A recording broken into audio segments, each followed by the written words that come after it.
Far beyond the orbits of any planet, in a region where sunlight is a whisper and space is a near-perfect vacuum, Voyager 2 continues its silent journey. Or at least it was silent, because something has changed.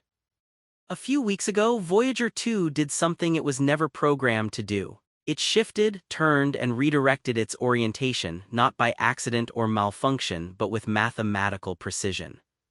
And what came after left NASA frozen. A transmission unlike any ever recorded began pulsing through the void, structured, intelligent, and seemingly aware. This wasn't a flare, it wasn't a glitch, it wasn't even human. And what you're about to see, hear, and feel in this video may permanently change how you look at space, machines, and perhaps your place in the universe. Because Voyager 2 didn't just turn around, it turned toward something. And what it found stopped the world. In 1977, Voyager 2 was launched with a single mission, to say hello to the giants of our solar system and then drift silently into the cosmic abyss. Unlike its twin, Voyager 1, which took a more direct path out of the solar system, Voyager 2's trajectory allowed it to visit Uranus and Neptune, the only spacecraft ever to do so. But beyond the photos and magnetic readings, it carried something far more human. A golden record, a message to the stars, proof that someone had lived here, that someone had looked up and wondered. And then we let it go. It crossed the heliopause, entered interstellar space, and for years it sent back nothing more than low-power telemetry, fading whispers from a fading machine. Until recently. In February 2025, engineers noticed something so subtle, so seemingly inconsequential that at first they dismissed it. A tiny deviation in signal timing, less than a second. But when they zoomed in, they saw a repeating pattern, a heartbeat, like something was echoing Voyager's own pulse back at it from the darkness. The signal was subtle, nested within standard telemetry, but it didn't match any known transmission protocol. In fact, it wasn't a signal at all. It was a resonance, a low-frequency wave that matched the internal oscillation of Voyager's ancient power system down to the microvolt, and then it changed. In March 2025, the wave frequency modulated, syncing itself not to the spacecraft but to Earth's Schumann resonances, the natural electromagnetic heartbeat of our planet. It was as if Voyager was acting like a tuning fork, resonating with something that knew exactly how our planet breathes. The team at JPL ran simulations, scrubbing the data for artifacts, solar interference, even quantum noise. Nothing explained it until one intern suggested an unthinkable hypothesis. What if the signal wasn't responding to Earth's frequency? What if it was replicating it? Was something out there mimicking our planet's rhythm using Voyager as a carrier? And if so, why? Then, on April 17, 2025, Voyager 2 shifted orientation. No thrusters fired, no commands were sent, yet its high-gain antenna, which had begun to drift away from Earth due to accumulated error, snapped back into perfect alignment. Not approximately, exactly. Even more disturbing, its backup systems began running diagnostics we hadn't initiated. Data started flowing not from the command uplink but from instruments unused for decades.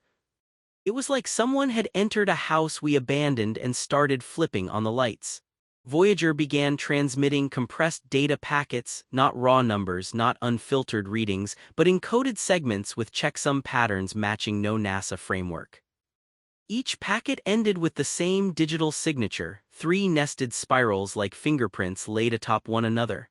And that's when the scientists began whispering not about engineering, not about power systems, but about contact. On May 3, Voyager's signal briefly went dark.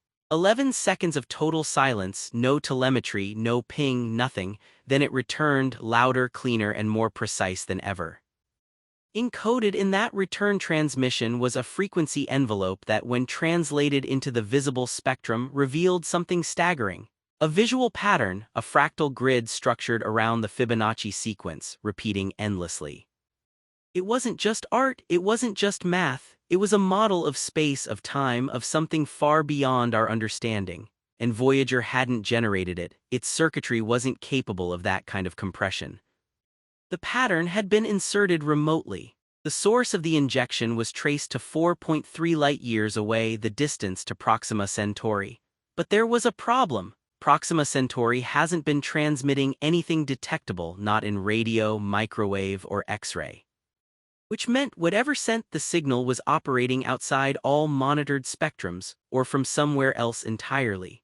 While NASA tried to downplay the transmission as a cosmic anomaly, a rogue team of signal analysts at Caltech fed Voyager's new data stream into a binary pattern recognition model. What they found wasn't random noise. It was structured language, a form of binary not used in computing today but resembling the earliest machine code developed on Earth. At first, they assumed they were seeing echoes of our own transmissions reflected back.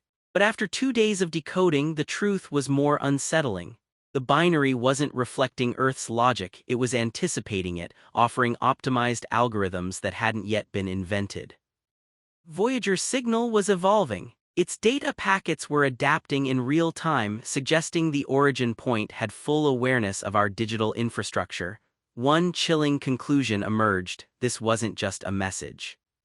It was an upgrade request. Then something happened that made headlines, though few understood the implications. Astronomers across the globe reported that 4 stars in a tight cluster near Voyager 2's direction dimmed simultaneously for exactly 1.2 seconds. This wasn't microlensing, it wasn't dust. These stars, separated by light years, blinked in unison. When their light curves were mapped over Voyager's transmission envelope, the dimming matched the signal's pulse, as if the message had reached Earth and used the stars themselves to mirror its signal across the galaxy. It was no longer a question of whether someone or something was communicating. The real question was whether we were the only ones listening or the last ones to hear it. One of Voyager's most iconic features is the Golden Record, a phonograph disc designed to carry sounds and images of life on Earth to any extraterrestrial finders. It was symbolic, sentimental, a gesture more than a strategy. Until now, engineers examining data from Voyager 2's onboard sensors made a shocking discovery. The Golden Record's plating, long thought to be passive and deteriorating, had experienced a sudden electrical charge, not static buildup but a measurable, directed flow of electrons. It was as if the record had become active, part of a circuit. Then came the next twist. Embedded in the new binary data stream was a digital reinterpretation of one of the original Earth sounds recorded on the disk, not copied, not looped, but reconstructed at a fidelity the original medium could never support. Whoever or whatever had found the record didn't just listen, they understood, they improved, and now perhaps they were playing it back for someone else. Deep space telemetry from a Canadian observatory then picked up something no one could explain. A shadow signal trailing Voyager 2's transmission by 6.2 milliseconds, repeating every pulse and echo but slightly distorted as if reflecting off something that wasn't there. Scientists called it phantom mirroring. When the reflection angles were plotted, the triangulation pointed not to a planet or object, but to an empty region of space devoid of light or mass. And then the mirrored signal began introducing new elements, not present in the original, describing magnetic fields, radiation belts, and temperature gradients. It was as if the phantom signal was mapping our solar system in reverse. Voyager 2 wasn't just sending data, it was being used to scan us, to mirror us, to replicate us. And somewhere something was building a map, but to what end? Only a few noticed the first human effects: radio operators, ham enthusiasts, deep space monitors. They reported headaches, disorientation, déjà vu after listening to raw Voyager transmissions through spectrum